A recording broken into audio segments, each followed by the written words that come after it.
කෝ දැන් පොල් ටික ගාලා ඉවරද? ගාලා ඉවරයි යන්නේ මේ උන්න ඔක්කොම ගෑවේ. නෑ අරකට ගන්න. අරකට ගන්න කිය බෑම ගෑවා. ඕක මදි. අනිකත් ගන්න. ඔක්කොම ගන්න. අනේ අප්පා මහන්සි. මොන මහන්සියක්ද ළමයෝ? අනිත් එක ගන්න පොලිසියෙන්ද? යකෝ පොල්ලින් ගක්වත් ගවන්න බෑනේ මේකට කියලා. කන්න ඕනේ නෑ. කන්න ඕනේ ඉව්වට පස්සේ තමයි කන්නේ. දැන් කන්න ඕනේ නෑ උයන්ට කලින් කන්න ඕනේ නෑ. ඉව්වට පස්සේනේ කන්නේ. ගෑවෙන්නේ නෑ මිහිරමනේ. ඕක ගෑවෙන්නේ නැති මොකද? ඕක හොඳට ගෑවෙනවා. අයියේ පෙරේද මට අයියා ගෙනත් දුන්නේ ඕක.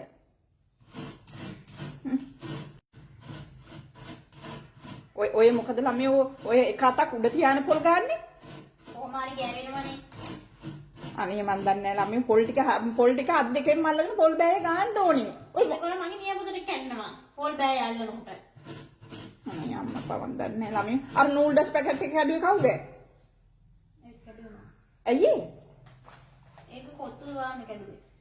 ඕකේ කොත්තු නෙමෙයි කොත්තු කියලා ගහලා තියනවාද? ඔව් මේ ගහලා තියෙන නූඩල්ස් කොත්තු කියලා. ඒක හම්බුනේ. හැබැයි හොඳට හදන්න ඕනේ. කැඩුවා නම් හොඳට හදන්න ඕනේ.